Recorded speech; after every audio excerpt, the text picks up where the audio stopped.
The floor under me shook so hard that my tools flew off the bench and scattered across the room. Sparks rained down from a broken pipe above my head. I grabbed the edge of the table and held on, my heart slamming against my ribs. Something had hit the ship. Something big. My name is Ethan Cole, and 3 hours earlier I had been sitting in the cargo bay of a small transport ship called the Wandering Lark, eating a cold meal and joking with my crewmate Owen Blake about how boring this salvage run was going to be. We were sent to pull scrap metal from a debris field near a quiet border system. Nobody expected trouble. Nobody expected to get shot down. The attack came out of nowhere. One moment we were gliding past broken satellites. The next moment, red lights filled the cabin, and Mia Sutton, our pilot, was screaming that we had lost engine power. I remember grabbing the nearest handle and closing my eyes as the ship spun. Then there was a crash, a flash of white light, and nothing. When I woke up, I was alone. I do not know how long I was unconscious. My suit's internal clock was smashed, and the small emergency light on my wrist blinked weakly, telling me my air supply was already down to half. I called out for Owen. I called out for Mia. Nobody answered. The escape pod bay was empty, which meant they had either made it out or they had not made it at all. I forced myself not to think about which one was true. I was not on the Wandering Lark anymore.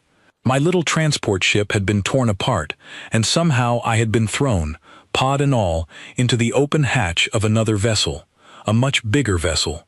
When I climbed out of the wreck of my escape pod, my flashlight beam landed on walls that were not human-made. The metal was dark, almost black, with a strange texture like scales instead of plates. The ceilings were too tall. The doorways were shaped wrong, wide at the bottom and narrow at the top. I was standing inside an alien warship, and from the damage around me, it looked like this ship had taken a beating of its own. I forced myself to breathe slowly. Panicking would not help me.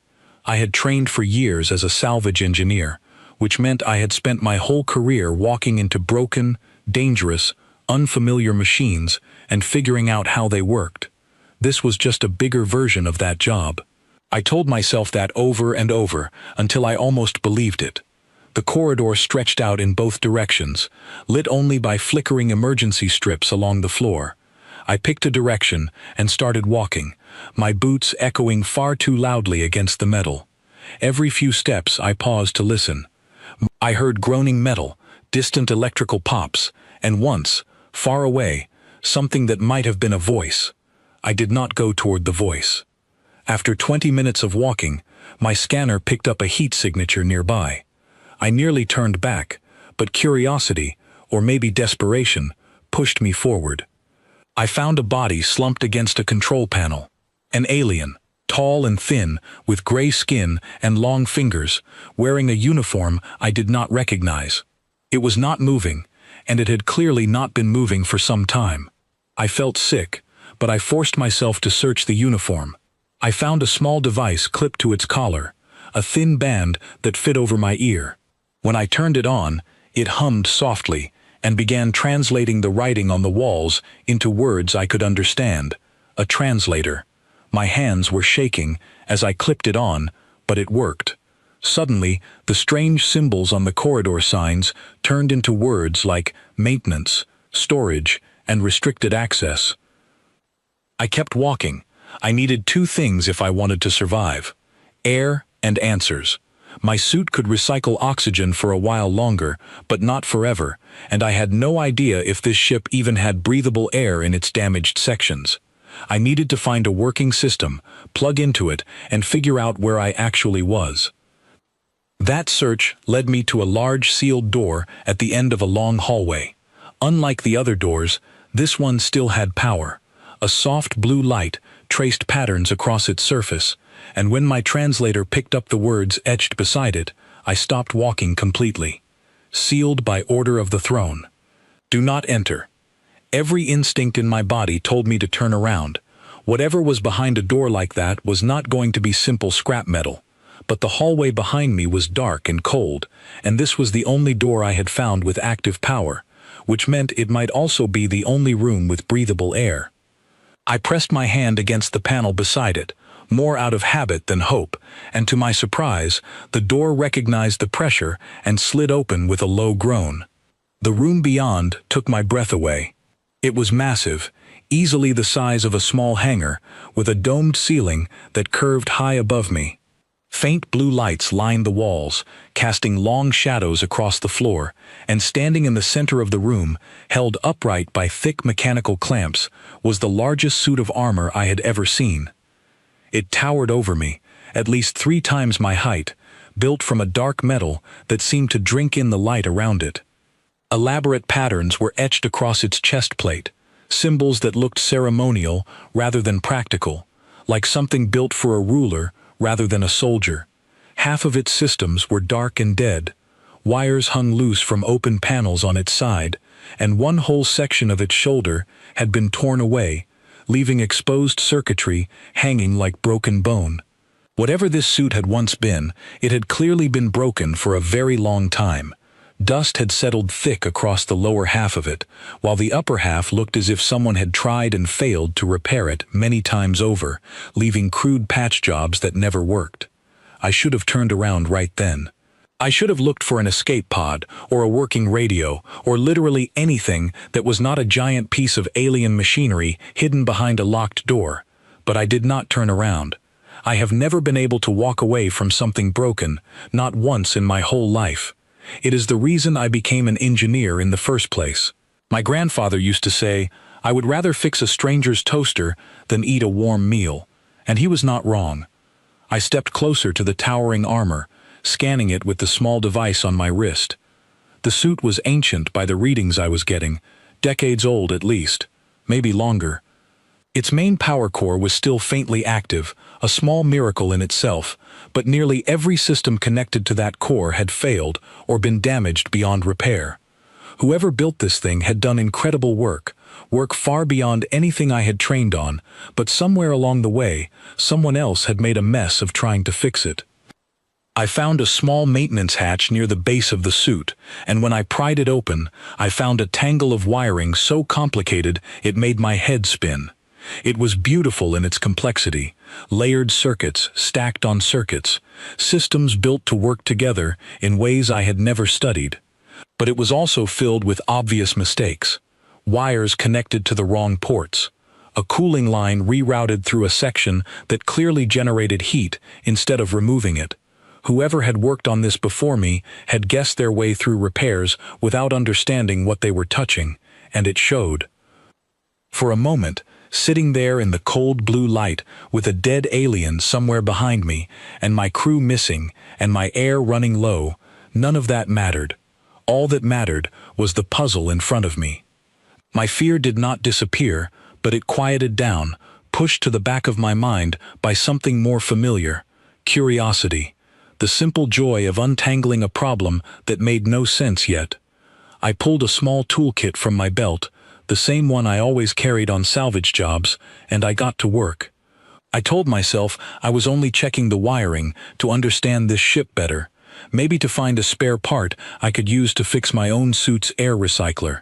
That was the story I told myself as I reached into that maintenance hatch and began, very carefully, to fix something that was never meant to be touched by human hands.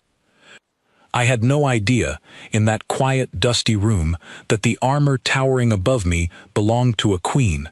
I had no idea it was tied to laws and traditions older than my own country. I had no idea that fixing it would change the rest of my life.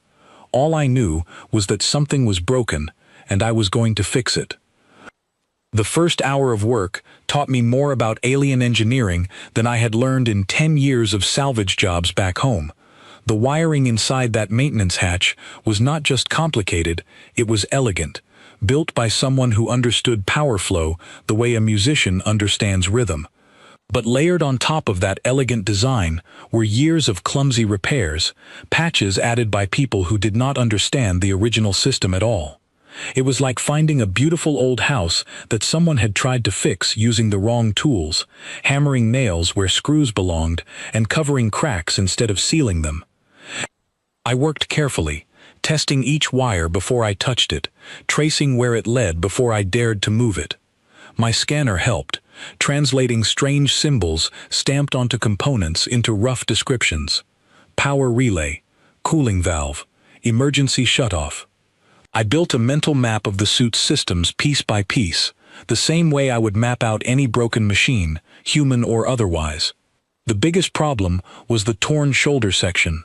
Whatever had damaged it, an explosion, a weapon, maybe just decades of neglect, had ripped through several major systems at once. Cooling lines, power conduits, and a support strut had all been destroyed together, and none of the temporary fixes I found had worked, because each one only addressed one problem while ignoring the others. It was a mess, but it was a mess I understood. Machines do not lie. They only do exactly what their wiring tells them to do. If something was broken, there was always a reason, and if there was a reason, there was always a fix. I lost track of time. My suit's oxygen levels kept ticking down, but I told myself I would stop soon, that I was only staying a little longer to test one more connection. Hours passed like minutes. At some point, I realized I was humming an old tune from home, something my grandfather used to whistle while fixing engines in our garage. The sound felt strange and comforting in that cold, silent room full of alien machinery. I found spare components scattered around a storage rack near the wall, clearly meant for this exact suit, but never properly installed. Whoever had been assigned to repair it before me had either given up or been forbidden from finishing the job, because several perfectly good replacement parts sat untouched, still wrapped in protective covering. I used what I could, cutting and reshaping a support strut from a salvage kit I carried, splicing cooling lines together with tools never designed for this kind of metal, and rerouting the tangled wiring into something that actually made sense. At one point, I ran out of proper fasteners and used a handful of small metal clips from my own tool belt instead, snapping them into place to hold torn wiring together the way I might patch a garden hose back home. It was not elegant. It was not how the original engineers would have done it, but it worked, and machines do not care about elegance. They only care about whether the current can flow. As I worked, I talked to myself, partly to stay calm, and partly because the silence in that massive room was unsettling. I told myself stories about home, about my sister Grace Bennett, who always said I would either fix the world or blow it up trying.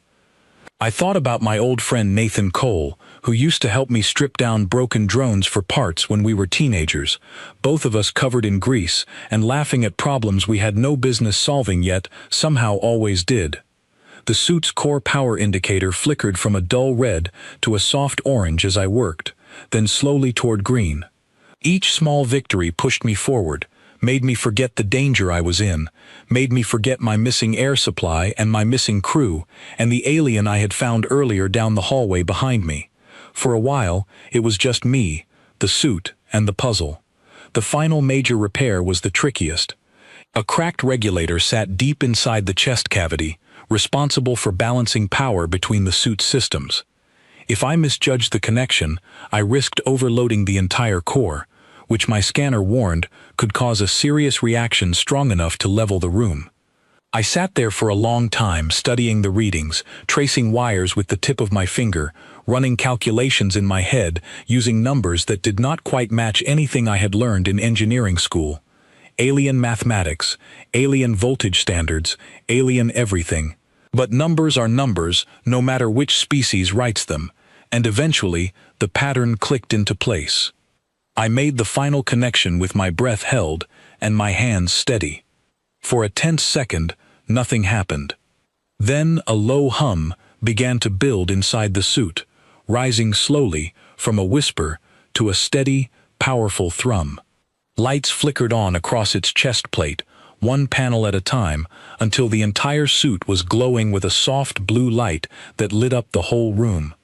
The dust on its lower half seemed to shimmer under the sudden illumination, and for a moment I forgot to be afraid. I only felt proud. I stepped back to admire my work, grinning despite everything happening around me. The suit stood taller now, somehow, as if simply being powered again gave it a kind of presence it had lacked before. I ran one more diagnostic scan, and my scanner beeped in confirmation. Every major system was online. Power flow was stable. In fact, according to my readings, several systems were running more efficiently than the suit's own internal logs suggested they ever had, even when it was first built. I laughed out loud, a short, surprised sound that echoed strangely in the big empty chamber. I had done it. Alone, exhausted, running low on air, hiding on an alien warship, with no idea if my crew was alive or safe, I had somehow brought this ancient, broken monster of a machine back to full power.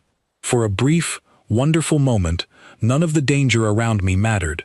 I had fixed something that felt impossible to fix, and that feeling was worth almost any risk. That celebration did not last long. A deep vibration rolled through the floor beneath my boots, different from the earlier impact that had thrown me here in the first place. This was rhythmic, steady, growing louder with each passing second. Footsteps, many of them moving fast, moving toward this exact room. I spun toward the sealed door just as it slid open, and my stomach dropped straight through the floor. A group of figures poured into the chamber, tall and gray-skinned, like the alien I had found earlier, but very much alert and very much alive. They wore dark uniforms marked with the same ceremonial symbols etched across the giant suit behind me, and every one of them carried a device that looked far more advanced than anything I had ever seen. Their eyes locked onto me immediately, wide with something between shock and disbelief, as if a small, strange creature standing beside their queen's sacred armor was the last thing they expected to find. For a long, tense moment, nobody moved. I stood frozen with my toolkit still clutched in one hand, my translator earpiece humming quietly, and the newly repaired suit glowing softly behind me, like undeniable evidence of exactly what I had just done. Then the group parted, stepping quickly to either side, clearing a path down the center of the room. Whatever authority they answered to, it was clearly approaching now, and from the way every single one of them straightened their spine and lowered their heads out of respect, I understood immediately that whoever was coming through that door outranked every other alien in the room by a very wide margin. I did not know it yet, standing there with grease on my hands and my heart hammering against my ribs, but I was about to meet the one person on this entire ship who had the power to decide what happened to me in the next few minutes. The footsteps grew closer. The guards bowed their heads, and through the parted crowd walked a figure taller than any of them, moving with a kind of controlled power that made the whole room feel smaller just by her presence. I swallowed hard, gripped my toolkit a little tighter, and waited to see what would happen next. She stopped a few steps away from me, and for the first time since I had woken up on this ship, I understood exactly why every guard in the room stood so straight. She was taller than the others by a full head, her skin a deep shade of silver gray that seemed to catch and hold the blue light around her. Her eyes were sharp and pale, fixed directly on me with an intensity that made my knees feel weak. She wore a long, dark coat lined with the same ceremonial patterns I had seen etched into the armor behind me, and even without a crown or a throne, there was no question in my mind that I was standing in front of someone who ruled. Her gaze moved past me, slowly, deliberately, toward the towering suit of armor glowing softly behind my shoulder. I watched her expression shift, confusion sliding into disbelief, disbelief sliding into something sharper. Her eyes narrowed, her jaw tightened. She took one step closer, studying the suit from top to bottom, taking in the fully lit chest plate, the repaired shoulder, the steady hum of power that had not existed in that room for as long as I imagined anyone here could remember. Then she turned back to me, and her voice, when it came, was not loud at first. It was low, controlled, dangerous in the way a held breath is dangerous right before it explodes. "Who repaired my armor?" The translator in my ear caught the words a half second after she spoke them, but I did not need the translation to understand the tone. Every guard in the room flinched slightly, as if bracing for something. I opened my mouth, and nothing came out. My brain, usually so quick to find the right words for any technical problem, had apparently decided this was not the moment to be helpful. "Speak," she said, and this time her voice rose, sharp enough that I felt it in my chest. "Who touched this armor?" "I did," I managed, my voice cracking slightly. "I mean, yes, me. I fixed it." The room went completely silent. Even the low hum of machinery seemed to fade into the background. The guards around me shifted, weapons rising slightly, eyes darting between me and the Queen as if waiting for a signal. Her expression did not change at first. She simply stared at me, this small, strange creature standing beside her sacred broken armor, now somehow not broken at all. Then she roared. It was not a word exactly, more a sound of pure disbelief and fury combined, deep and powerful enough that I felt it vibrate through the floor beneath my boots. "Who repaired my armor?" she shouted again, louder this time, stepping closer, towering over me now with her full height on display.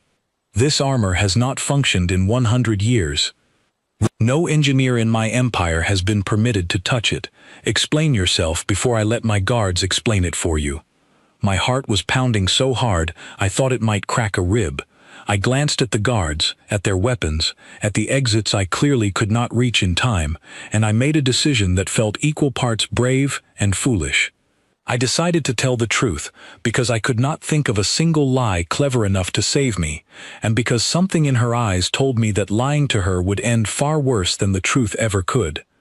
"I did not know it was yours," I said, forcing the words out steady, despite the shaking in my hands.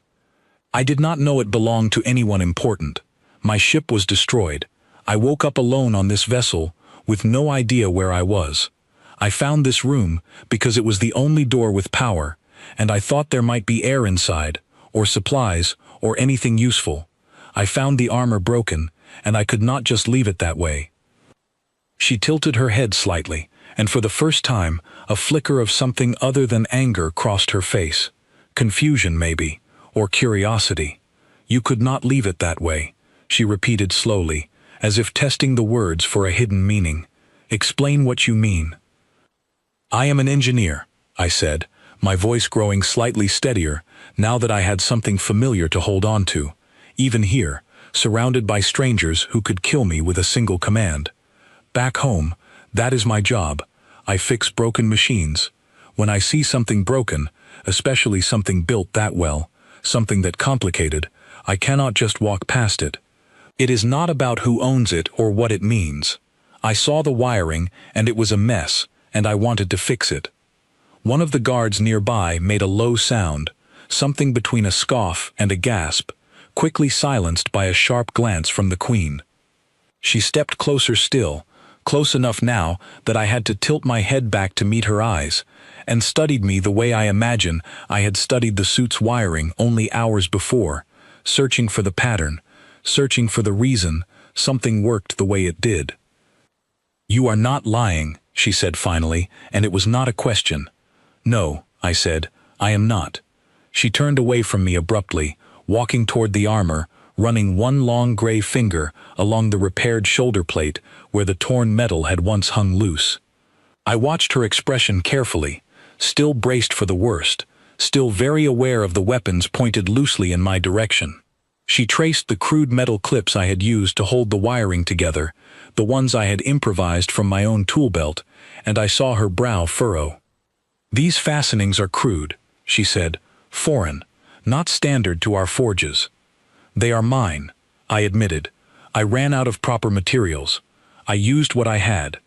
"And yet," she said, turning back toward me, "every system responds. Power flow is stable. My scanners tell me efficiency has increased beyond original specifications." She said the last part almost to herself, disbelief coloring every syllable. "Explain how a stranger, with foreign tools and no knowledge of our systems, succeeded where generations of my own engineers failed." I hesitated, choosing my words carefully now, aware that whatever I said next might matter more than anything I had said before. "I do not think they failed because they lacked skill," I said slowly. "I think whoever worked on this before me was scared to actually touch the real problem. Every repair I found underneath the surface was shallow, patches on top of patches, never fixing the actual wiring underneath, like someone was afraid to go deep enough to really solve it. Her eyes sharpened again, but not with anger this time. With something closer to recognition, she glanced toward one of her guards, an older figure standing slightly behind the others, who suddenly seemed very interested in staring at the floor. "This armor," she said, turning back to me, "has been broken for 100 years. It belonged to my predecessors before me, passed down through generations, a symbol of my family's claim to rule. When it broke, repairing it became tangled in matters far beyond simple engineering, politics, rivalries, fear of what fixing it, or failing to fix it, might mean for those bold enough to try.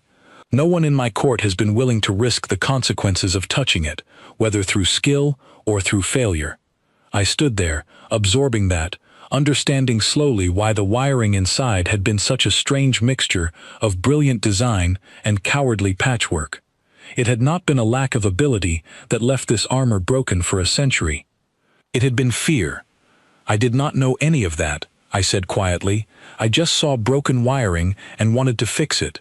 That is all this was to me." The Queen studied me for a long moment, longer than felt comfortable, her pale eyes searching my face for something I could not name.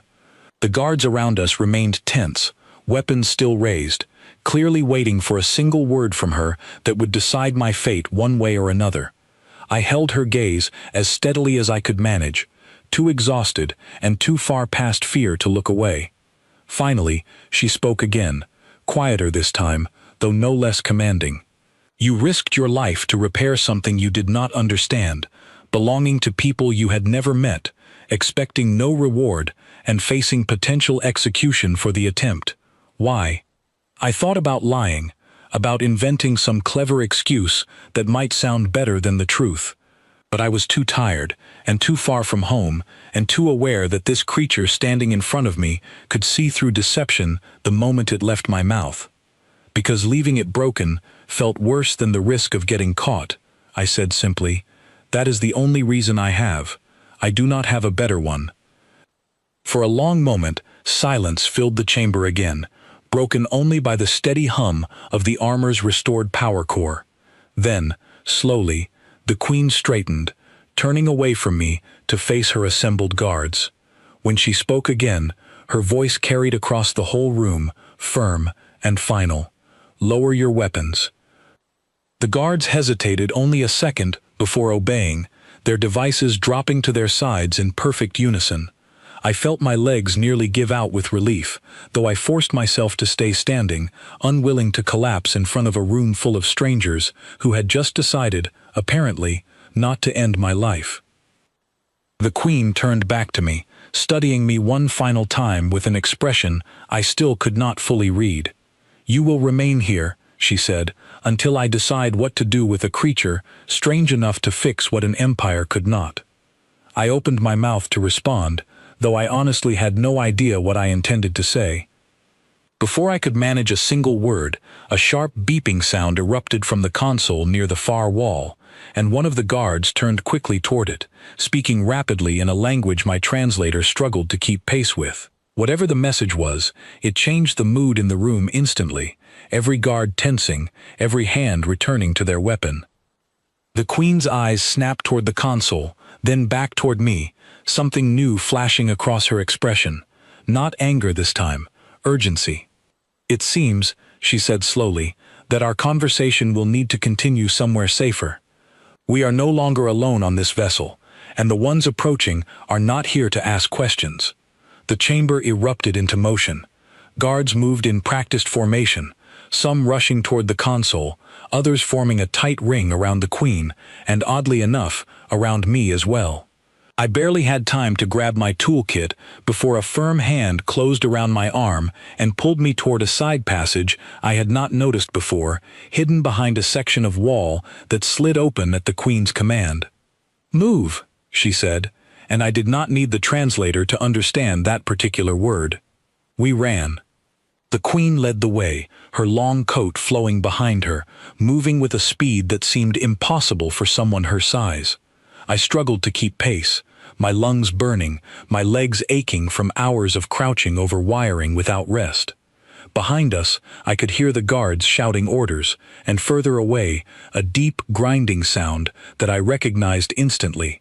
Something was cutting through the outer hull of the ship. Something was boarding. "Rival house," the Queen said sharply as we ran, apparently deciding I deserved an explanation, even in the middle of a crisis. "They have wanted this vessel, and everything aboard it, including that armor, for decades. If they learn it now functions, they will stop at nothing to claim it, or destroy it rather than let it remain in my hands." "Wonderful," I muttered, and somehow, despite the chaos around us, I caught the faintest twitch at the corner of her mouth, almost a smile, quickly buried beneath focus. We reached a smaller chamber, reinforced with thicker walls and a heavier door that sealed shut behind us the moment the last guard slipped through. The Queen turned to face the group, quickly issuing commands in rapid bursts of her native language, guards splitting off toward different stations, checking weapons, sealing additional doors. Within moments, the room had transformed into something like a command center, screens flickering to life along one wall, displaying views of corridors I recognized from my earlier wandering, now filled with armored figures who were most certainly not friendly. "They will reach the armor chamber within minutes," one guard reported grimly, studying the screens. "Our numbers here are insufficient to hold that section." The Queen's jaw tightened, her eyes flicking toward me, then toward a monitor showing the very suit I had spent hours repairing, still standing tall and glowing faintly in the empty chamber we had just fled. "If they take that armor," she said quietly, "or destroy it in the attempt, my claim to rule becomes meaningless. Every rival I have ever held at bay will see it as an invitation." I stared at the screen, at the towering suit I had brought back from the dead with scavenged tools and stubborn determination, and something in my chest tightened at the thought of watching it get torn apart by strangers only moments after I had finally gotten it working. Call it pride, call it foolishness, but I had put pieces of myself into fixing that thing. Hours of focus and care that had nothing to do with politics or thrones or ancient rivalries. It had simply been a broken thing that I made whole again, and I was not ready to watch that undone. "Can it move?" I asked suddenly. The Queen turned toward me sharply. "What?" "The armor," I said, my mind racing now, old instincts kicking in the way they always did when a problem needed solving fast. "I only checked the internal systems, but if the power core is stable and the joints are intact, it should be capable of movement. If it can move, it does not have to sit there waiting to be captured. It can defend itself, or at least defend this section of the ship long enough for reinforcements to arrive." Several guards exchanged glances, clearly skeptical, but the Queen's expression sharpened with sudden interest. "The armor has not moved under its own power in a century," she said. "Even if your repairs hold, no one currently aboard this vessel is trained to operate it. The activation sequence alone requires years of study." "I do not need to operate it," I said quickly. "I need someone who already knows how, or someone brave enough to learn fast." Her pale eyes locked onto mine, and I watched understanding dawn across her face. Slow at first, then all at once. "You intend for me to wear it," she said. "You are the only one here it actually belongs to," I said. "And from what you told me, it is tied to your family, your claim, your right to rule. Seems fitting that you would be the one to use it, especially now." For a long moment, she said nothing, studying me with an expression I could not quite place, somewhere between disbelief and something warmer. Then she turned toward her guards and issued a rapid string of commands. Two of them peeled away immediately, moving toward the sealed door we had come through, weapons raised, clearly intending to clear a path back to the armor chamber. "You understand," she said, turning back to me as the guards prepared to move, "that if this fails, both the armor and I will likely be destroyed, along with anyone standing too close." "I understand," I said, though my voice shook slightly on the words. "But you said it yourself. If they take it or destroy it without a fight, you lose everything anyway. At least this way, You have a chance." She studied me a moment longer, then nodded once, sharp and decisive. "Then we move quickly." The guards cleared a path through the corridor with practiced efficiency, weapons flashing bright bursts of light that I forced myself not to look at directly. We reached the armor chamber just as the far wall buckled inward with a shower of sparks, a jagged opening tearing through metal that had held solid only minutes before. Armored figures poured through the breach, weapons raised, moving with the same disciplined speed as the Queen's own guards. There was no time for hesitation. The Queen sprinted toward the towering suit, and I found myself running alongside her, shouting instructions over the chaos erupting around us. "The activation panel is on the left side, near the base. Press your palm against it. It should recognize your family's signature." She reached the suit and slammed her palm against the panel exactly where I had pointed. For one agonizing second, nothing happened, and I felt my stomach drop, certain I had made some critical error in my earlier repairs.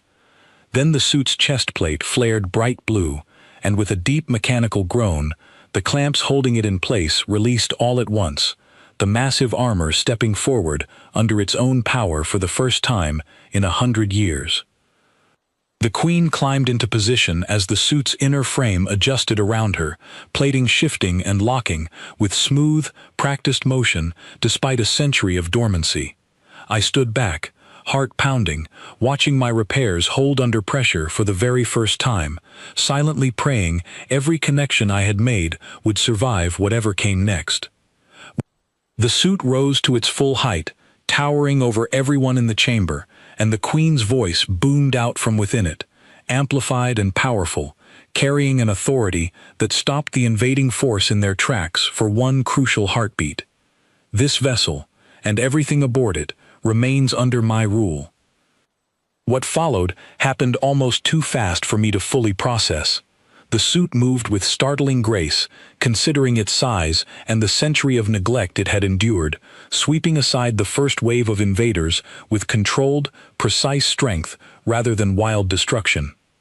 I watched, frozen near the wall, as systems I had personally repaired only hours earlier performed exactly as intended, cooling lines holding steady under strain, power flow remaining stable even as the suit absorbed several direct hits that would have crippled a lesser machine.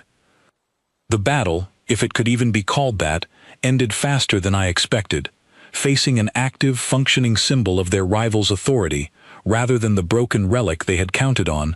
The invading force retreated, in clear disarray, pulling back through the breach they had created, and abandoning their attempt entirely. Within minutes, the chamber fell silent except for the ragged breathing of exhausted guards and the steady, powerful hum of the armor standing at its center. The Queen stepped down from the suit slowly, her expression unreadable as she turned to face me across the wreckage scattered around us. For a long moment, neither of us spoke. Then, unexpectedly, she laughed, a short, surprised sound that echoed strangely against the damaged walls, not unlike the laugh I had let out myself only hours before, standing in this same room admiring my own work. 100 years, she said, shaking her head slowly. 100 years, and it takes a stranger who did not even know what he was touching to accomplish what generations of careful, fearful engineers never dared attempt. I got lucky, I said honestly.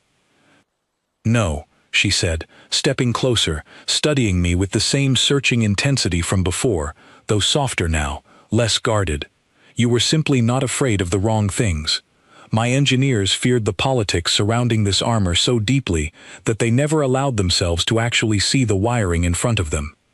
You saw only wiring, nothing more, and that clarity is precisely what saved us tonight. I did not know what to say to that, so I said nothing, standing quietly amid the wreckage while guards began the slow process of securing the chamber and treating the wounded. The immediate danger had passed, at least for now, but I had no illusions that my strange, complicated situation had been resolved. If anything, surviving that attack had only tangled me more deeply into whatever came next. The Queen seemed to sense my uncertainty, because she turned toward me one final time before moving off to address her recovering guards. "We are not finished, you and I," she said. "Not by any measure. But you have earned, at the very least, the chance to see what comes next, rather than facing judgment alone in a locked room." I nodded, too exhausted to form a proper response, and watched her walk away, her repaired armor standing tall and silent behind her once more. No longer broken, no longer a symbol of fear and stagnation, but something new entirely, reshaped by hands that had never meant to change the course of an empire, yet somehow had anyway. 3 days passed before anyone gave me a straight answer about what would happen to me. I spent that time in a small quarters near the medical bay, tended by guards who watched me with a mixture of suspicion and open curiosity, as if I were some rare specimen pulled from the debris field rather than a person. I slept in short bursts, ate strange but edible meals brought to me twice a day, and spent most of my waking hours turning the last few days over in my mind, trying to understand how a routine salvage run had turned into whatever this had become. On the 3rd day, a guard I recognized from the armor chamber arrived at my door and told me the Queen wished to see me. I followed him through corridors that were slowly being repaired, patched by teams working steadily to erase the damage from the recent attack. The ship felt different now, less like a graveyard and more like something alive again, humming with activity and purpose. I found the Queen in a large room I had not seen before, standing beside a wide window that looked out into open space, stars scattered endlessly beyond the glass. She turned as I entered, her expression calmer than I had seen it before, though no less sharp. "Ethan Cole," she said, and I startled slightly, surprised she had learned my name at all, let alone pronounced it correctly. "That is your designation, is it not?" "It is," I said. "How did you know?" "Your crewmates," she said simply, and my heart nearly stopped. "Owen Blake and Mia Sutton. Their escape pod was recovered shortly after the attack that separated you from your vessel. Both survived, and both have spoken at great length about their missing engineer." Relief crashed over me so suddenly that I had to steady myself against the nearest wall. Owen and Mia were alive. Whatever else happened to me now, that single fact mattered more than anything else I had learned since waking up on this ship. "They are safe," I repeated, mostly to myself, needing to hear the words out loud to believe them fully. "They are safe, and currently guests within my empire, awaiting your return," she said. "Which brings us to the matter of what happens next."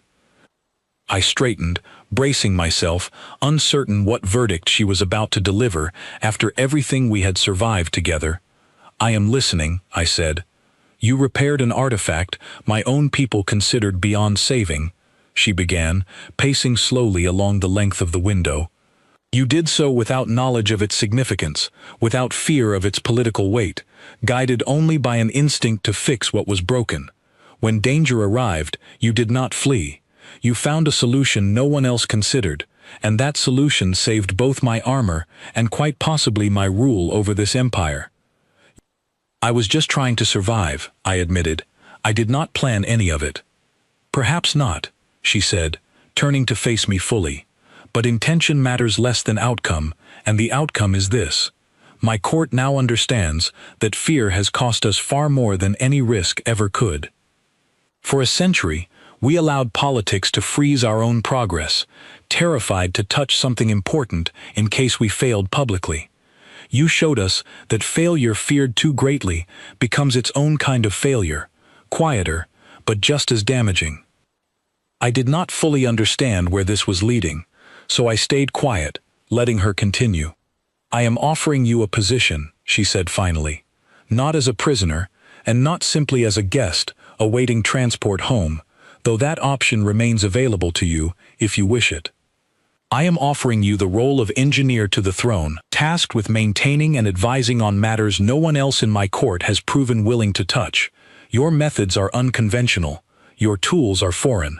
Your instincts, however, are exactly what this empire has been missing." I stood there, stunned into silence, turning the offer over in my mind.